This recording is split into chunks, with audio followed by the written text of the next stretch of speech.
Hello అండి. అందరికీ నమస్కారం. అందరూ ఎలా ఉన్నారు? టిఫిన్‌లు, కాఫీలు అయిపోయినాయా? వంట స్టార్ట్ చేశారా? ఈరోజు మా టిఫిన్ ఏంటి? అలాగే లంచ్‌లోకి నేను ఏమేం కర్రీస్ చేశాననేది చూసేయండి. నా డే రొటీను.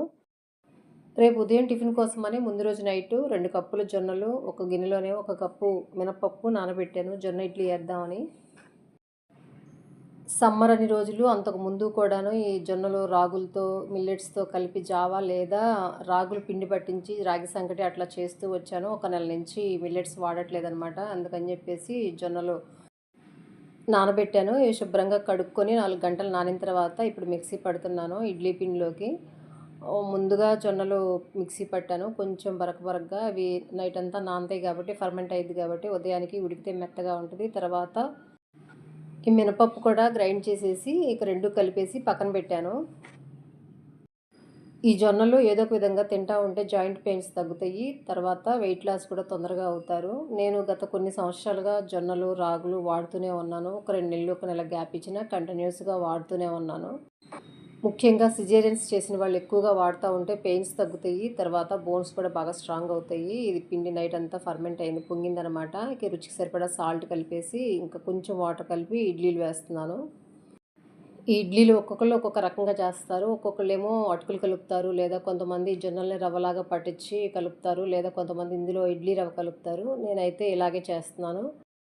ఇంకొక పక్క చట్నీ కోసమని పల్లీలు, టమాటాలు కూడా ఫ్రై చేసేసి చట్నీ చేసేసాను. ఈలోపు ఇడ్లీ కూడా ఉడికిపోయింది.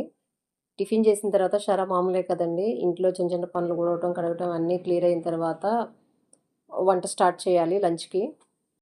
మా వాళ్ళు జొన్నలతో ఏం చేసినా ఇష్టంగా తింటారు. అందులోనూ టేస్ట్ చాలా బావుంటుంది. ఈ టిఫిన్ అయిపోయిన తర్వాత ఇంకా లంచ్‌లోకి రసం పెడదాం అని చెప్పేసి ముందుగా ఒక లీటర్ నీళ్లు తీసుకొని, ఒక నిమ్మకాయ సైజ్ అంత చింతపండు, 3 టమాటాలు, జీలకర్ర, ఒక స్పూన్ ధనియాల పొడి, ఒక హాఫ్ టీ స్పూన్ మెంతులు, ఒక టీ స్పూను సోంపు, కొద్దిగా మిరియాల పౌడర్, నా దగ్గర మిరియాలు లేవు. మిరియాల పౌడర్ ఉంది. కొంచెం కందిపప్పు ఇవన్నీ వేసి పొయ్యి మీద పెట్టి ఉడకబెట్టాను. ఈ రసం మరిగేలోపు పాలకూర కూడా కట్ చేసుకున్నాను. ఈరోజు మా కర్రీసు పాలకూర, రసం 2. పప్పు, పాలకూర వండుదామని చెప్పి తీసుకున్నాను. కానీ రసం కావాలనేసరికి రసం పెట్టాను. ఇక పాలకూర, ఉట్టి పాలకూర వండాను.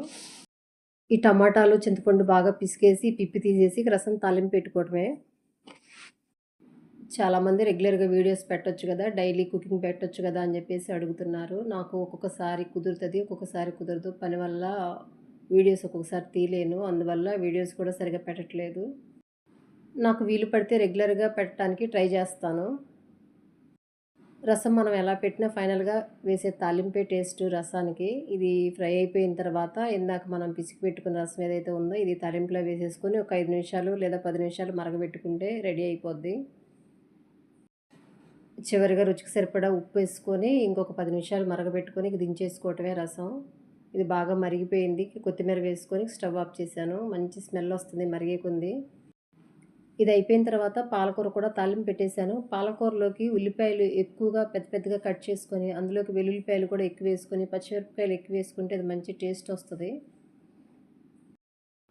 రోటీల్లోకి, పుల్కాల్లోకి పాలకూర కర్రీ చాలా బావుంటది. మామూలుగా బయట పుల్కాలు తీసుకొచ్చినప్పుడు మీల్ మేకర్ కర్రీ గానీ, లేదా ఆలు కర్రీ గానీ, లేదా గుడ్డు కర్రీ ఇస్తారు. వాటికంటే ఈ పాలకూర కర్రీ చాలా బావుంటది. పాలకూరలో జీలకర్ర, అల్లము, పచ్చిమిరపకాయలు నూరేసి తాలింపు పెడితే టేస్ట్ బావుంటది. జొన్న రొట్టెల్లోకి పెరుగు, పాలకూర తాలింపు చాలా బావుంటది. ఎవరైనా ఒకసారి ట్రై చేయండి మీకు కుదిరితే. ఇది ఉట్టి ఆకుకూరే గాబట్టి, ఇందులోకి ఉల్లిపాయలు పెద్ద పెద్ద ముక్కలుగా కట్ చేసుకొని వేసుకోవాలి. ఆయిల్‌లో సగం ఫ్రై అయిపోయిన తర్వాత ఈ ఆకుకూర వేసి ఉడకబెడితే తినేటప్పుడు చాలా బావుంటది. సరిగ్గా వండాలే గానీ ఆకుకూరలు కూడా బావుంటాయి. నాన్ వెజ్‌లే కాదు. ఇది పోపు పెట్టుకొని ఉల్లిపాయలు, పచ్చిమిరపకాయలు, కరివేపాకు మొత్తం మంచిగా సగం ఫ్రై అయిన తర్వాత మనం కట్ చేసి పెట్టుకున్న పాలకూర కూడా వేసుకొని ఆయిల్‌లో మొత్తం ఒకసారి కలిదిప్పుకోవాలి.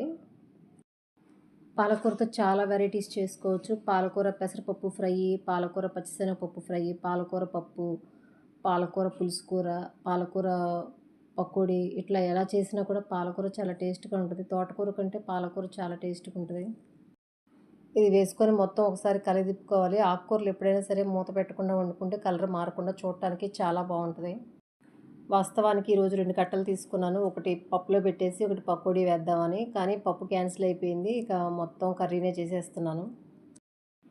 ఇది ఇలా తిప్పుతూ ఉంటేనే మొత్తం మగ్గిపోయింది. ఇందులోంచి వాటర్ బయటకొచ్చింది. ఈ వాటర్ కొంచెం ఇనికిపోయిన తర్వాత ఇందులోకి ఉప్పు, పసుపు, కారము, ధనియాల పొడి అవి వేసుకొని ఇంకొంచెం ఇనకబెట్టుకొని దించేసుకోవటమే. ఆయిల్ బయటకొచ్చింది. ఇప్పుడు ఇందులోకి ఇవన్నీ వేసేసుకొని ఒకసారి కలుపుకొని స్టవ్ ఆఫ్ చేసేసుకోవటమే. అంతేనండి పాలకూర తాలింపు. కానీ టేస్ట్ చాలా బావుంటది. ఇవాల్టికైతే ఇదేనండి నా వంటలు. మీకు ఎలా అనిపించింది? నచ్చితే లైక్ చేయండి, షేర్ చేయండి, సబ్స్క్రైబ్ చేసుకోండి. రైస్‌లో కంటే కూడాను రోటీలోకి చాలా బావుంటది. ఈ ఉప్పు, కారం వేసినా కూడా కొంచెం వాటర్ ఉంది చూసారా? ఈ వాటర్ మొత్తం కొంచెం ఇనికిపోయేంత వరకు తిప్పుకొని స్టవ్ ఆఫ్ చేసేసుకోవటమే. ఇదిగోండి ఫైనల్‌గా ఇలా ఉంది. ఆయిల్ పైకొచ్చేస్తుంది. ఇవాల్టికైతే ఇవేనండి. ఉంటానండి. బాయ్.